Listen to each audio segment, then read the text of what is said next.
Hi and welcome to Healthy Life Hacks. I'm Jennifer Jefferies, the present-day wise woman, a realistic naturopath coming to you from the surfing beaches of Australia. This podcast is for those who are wanting to really rock their lives and health and live from a place of prevention. Let's get into today's episode. Anthony Bourdain is quoted as saying that travel isn't always pretty. It isn't always comfortable and sometimes it hurts. It even breaks your heart, but that's okay. The journey changes you and it should change you. It leaves a mark on your memory, on your consciousness, on your heart, and on your body. You take something with you and hopefully you leave something good behind. In 2014, I decided to walk the Camino. The Camino it's an 800-kilometer pilgrimage that starts in the south of France. I started in a town called Saint-Jean-Pied-de-Port and go all the way across Spain, up and over mountains and everything, to Santiago de Compostela. And it's 500 miles from my North American kind of friends. But it's a long way. And I did it in 26 days. And on day 3, I got my first blister. I remember about the 2-week mark one day so vividly because I was walking. I got blood blisters. I didn't get blister blisters. I got blisters full of blood and my boots were broken in, guys, just so you know. I just burned up a lot of karma on that walk. I remember one day it was 35 degrees. I was on the high plains of Spain, dusty, walking on back roads of farms. And I reached a point I could not take one more step. And I remember it hurt so bad. My feet were such a bloody mess. I couldn't cry. It just hurt so bad. And God, I can feel it in my chest just thinking about it. You can't dial a taxi or dial an Uber or anything like that. You're in the middle of nowhere, like really in the middle of nowhere. I was maybe 10 Ks from the next town. And the only way to get there was going to be to walk. And I remember saying, Jen, what are you doing? Like, really, what are you doing? Anyone can walk the Camino. For me, I was just struggling to the max with it. And I understand now in retrospect why I struggled so much. And I'll talk about that in another episode. It's all about your emotional state. But I had wanted to walk the Camino for like 14 years. In the year 2000, I remember I read Shirley MacLaine's book, The Camino. And I'm the biggest Shirley MacLaine fan. And I went, I'm going to walk that. That's it. Well, it took another 14 years before I got to actually do it. But it was like, I remember the Christmas, I walked in the June of 2014. And I remember the Christmas before, I just went, it was like I got called. It was like I'd read the book all those years ago and I just went, I have to go. I have to go this year. So I bought all the right shoes. I did the prep. I broke in my boots and everything and was training for it. And it was all really, really good. And I went, but from day 3, I struggled. I had the best time of my life, but at the same time, some of the biggest pain of my life. I remember I took everything off my phone. My phone was just a phone for emergencies, but we're in the middle of some wheat field in Spain. You can't just ring anyone. I was really isolated. I took all the music, I took everything off my phone because I wanted to do the pilgrimage. I just wanted to deal with the stuff on my head and just walk, which is what I did, and met some super cool, gorgeous people along the way. But the majority of every day, I just walked on my own. And you know what? Anthony Bourdain was right. Travel isn't always pretty. And the journey really, it changes you. I didn't come home the same woman. I really didn't. Before I did the Camino, I had a really cool life and was, paying it forward kind of thinking person and all those things. But I always tended to be the kind of person who over-prepared for stuff and had to get everything lined up right. So when I was 17, I joined the army. I was in the army, the Australian Army, from 17 to 20. And they were just such formative years on me and really, really, really positive. Some not as positive in being an out gay woman in those days. But anyway, that's another story for another podcast. But I I had everything so planned. I was going to average 30 Ks walking every single day, and I had it planned. And I have an amazing sense of self-discipline and work ethic just from my days in the army. Even though it's like 40 odd years ago I was in the army, it's just always stayed with me. And so that sense of discipline of me committing that I would walk 30 Ks a day no matter what, that's what did me in. My out of balance did me in. And I wouldn't listen to my body. My body's going, Jen, take a rest day. And I'm going, I have to do the Camino in this many days, even though they recommend in doing it no less than 35. And I did it in 26. Silly. That's all I want to say is silly. But it was me. I was out of balance in doing it. And that was all part of why I created the injuries in my feet. Anyway, so back to that day, I remember sitting on the side of the road. I'd abandoned my boots by that stage and I was walking in sandals. And for those of you who are hikers, yes, I had the double socks. I did everything textbook to look after my feet. I truly did. But I just had some karma to burn up. But I remember sitting on the side of the road and I took out my pocket knife and I cut my shoes to shreds so that I could keep moving.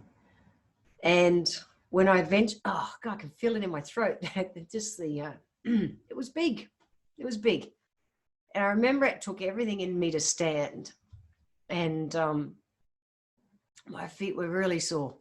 But I did. I stood, and then I had to tap into every ounce of trust in me that I could take a step.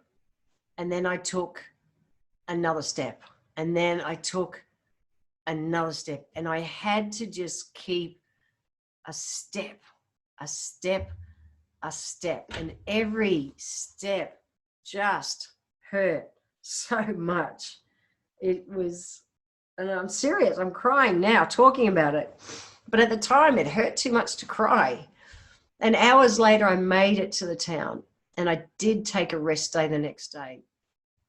But in that moment, I reached a point where I had to just surrender.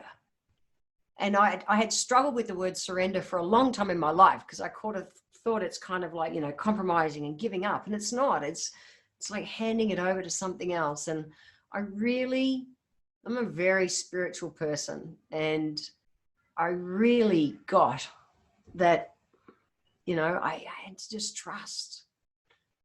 And so I kept walking on the Camino. And what it did in that, oh gosh, sorry, I'm so full of emotion sharing this. It was big. It was really big. I composed myself. Sorry, it's really, it's in my chest. But I want to talk through this because it's big. Because I know you've probably had times in your life that you've just thought, I can't go on. I can't take another step. I can't take another step.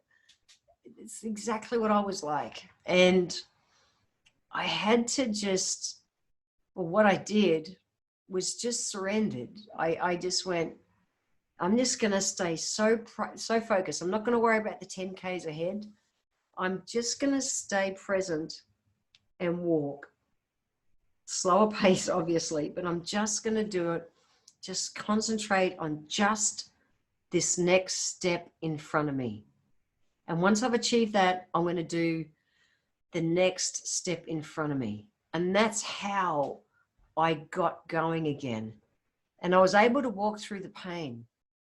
And it was really important for me to keep moving. I knew I couldn't just sit in the middle of a bloody wheat field in Spain. I did. I got through. And that breakdown I got to get a breakthrough was huge. And I knew there was more to life. I knew I wanted to do more with my life.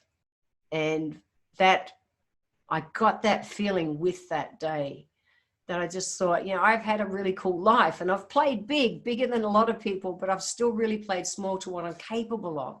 And I knew I wanted to do something bigger. I've been very driven all of my life to leave the world a better place. I And my focus area is with children. I just want kids to feel safe and loved. It's so deep in me. And in 2010, my partner and I traveled to Thailand, a little town called Koper in Thailand. And we were there visiting a mate. And when we were there, we saw this little guy, this little kid. He looked like 4 or 5 years old. And we found out later that he was 8. And he had this tiniest little body you've ever seen from malnutrition. We found out his mum had died from AIDS, and his dad died when he was 8 as well. And he was left on his own to survive. Had no family to take him in or any of those kind of things. And my partner Barb and I, we found him somewhere safe to be, and we're going to try and adopt this little guy and bring him back to Australia. But we found out that we couldn't adopt him. Being gay women, we just were not allowed. And the saddest day of my life was when they told Q in front of us and in front of him that he could never be adopted by people like us. I was like, fuck, really? Anyway, that's a story for another day. But it really inspired us that we went on to still look after him. We got him into school. I remember the first year we started making sure he was getting 2 hot meals a day. He grew 6 inches. 6 inches, like amazing. He went from being absolutely illiterate to passing all of his subjects and just being a totally different kid. Today, he's 20 years old, and he's actually in trade college. He's completed 3 years of an electrician's trade. He's an electrician. He's got 2 more years, and it'll be like an advanced course, which is just crazy that he was the little guy that we met all those years ago. But when I was on the Camino that day, God, I haven't to say that, and it comes straight back in my throat. But that day that I felt, I just like, what am I doing with my life? That I committed to not just help Q, but to help other kids. So my 2 really good mates, Wayne and David, and I, when I came home, we set up a foundation called the Q Foundation. And nowadays we have dozens of kids like Q who are either so poor that they wouldn't be in school, or are orphaned and that. And we get them into the school system. We feed them. We clothe them in those school uniforms and all that stuff. We've got more than half of our kids now, which is dozens, are in higher education, as in like trade college. We're getting them real schools. We've got one girl, Kwang, who's going to graduate as a school teacher this year, and she'll go back and be a school teacher in her area. We've already had 2 girls graduate as nurses.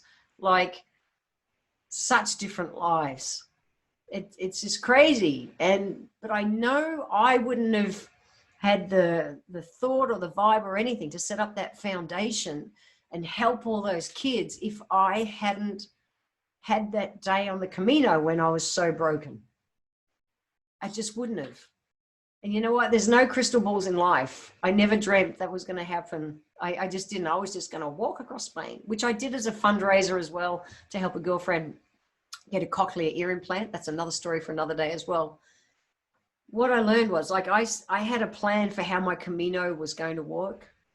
Totally, I knew, day to day, I had it all written how I thought it was all going to evolve. But the reality was, it wasn't meant to. It went to shit from day 3. And then it really went to shit halfway through it. But what came out of it was the biggest gift of my life. The biggest gift of my life. And we can plan our lives as much as we want, but we have no idea moment to moment what's going to happen. Or even right now, we're in COVID lockdowns and things. We don't know what tomorrow looks like. They just keep changing the rules every single day. But it's like, we've just got to keep moving forward. And whether you are feeling stuck and in pain and immobilized, whether it's a business decision or a relationship, or where to go and travel when the world does open up, you know, what your health, when you just in overwhelm and you just think, I can't do it. You can't see the way forward. Take a breath. Take a breath and just trust. And just take one step. What's the one, no matter how tiny, what's that one step you can do right now to just keep moving forward? That's all you need. You don't need to know what the rest of the journey is going to be like. You just need to take one step. And after you've taken that one step, you can take the next step, and then the next step. And it's 6 years ago that I walked the Camino, and so many children have been helped because of that breakdown day I had on the Camino. It's crazy. I just never knew that was going to happen. So sometimes I just know that we're going to dig deep to find that trust, but we've got to do it.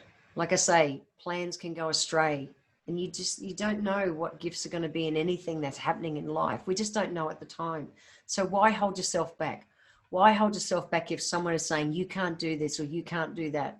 Why? I had no idea how to set up a foundation and help all these kids. I had no idea of the government rules and the stuff I'd have to go through, but I did it. I gave it a crack. Why? Because the kids needed it. They needed me and they needed it. And there's so much freedom on the other side of that, but we've just got to trust and then just take the next step and the next step and the next step. One of my favorite sayings that I've seen, and I see it go around the internet all the time, is, but what if I fall? But then the next line is like, oh, but darling, what if I fly? That's it. You don't know, but it's all perfect. You just don't, when you're in it, you can't see what's perfect on the other side of it. But I know now I was meant to get those blisters, because I would not have gone to that emotional place if I hadn't. Number two is that Barb and I know that we were never meant to adopt Q. We weren't, because all of those kids, and I couldn't imagine not helping these kids like we have for so many years now. I would hate to think I hadn't done that in my life. So not being allowed to adopt Q totally is okay, because we've been able to help so many other kids as well as Q in the process. And that all came out of, traveling. I traveled to Thailand, met a young guy, wanted to help him, couldn't help him, but still looked after him, but got to know the other kids in the village, and walked the Camino, flew to the other side of the world just because I read a book.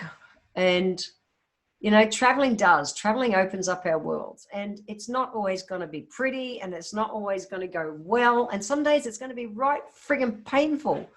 But what I know is that the pain will pass. No matter what you're going through in your life at the moment, the pain will pass, and the memories will live forever. You will move through whatever it is, no matter how hard it is. You will move through it. Just take a breath, and just take the next step. Because what's on the other side, in time, will be okay. Just keep moving forward. So today's healthy life hacks.